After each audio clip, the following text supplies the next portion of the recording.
Noong 1942 sa tahimik na bayan ng Pascagoula, Mississippi, kumalat ang matinding takot sa mga residente dahil sa isang misteryosong nilalang na tinawag nilang Phantom Barber.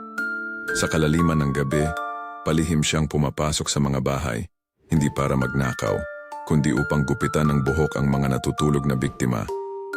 Bata, matanda, babae o lalaki, walang pinipili.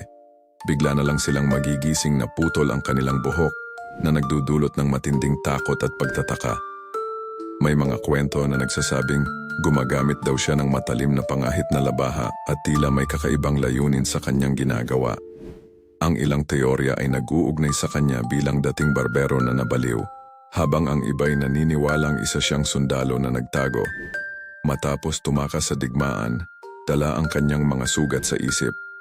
May mga sumubok hulihin siya, ngunit parang multo siyang naglalaho sa dilim. Bagamat may isang lalaking naaresto at napagbintangan, hindi napatunayan ang kanyang kasalanan at siya'y pinalaya. Hanggang ngayon, nananatiling misteryo kung sino talaga ang Phantom Barber at bakit niya ginagawa ang kakaibang krimeng ito na nag-iwan ng marka sa kasaysayan ng Pascagoula bilang isang alamat na bumabalot sa dilim ng gabi.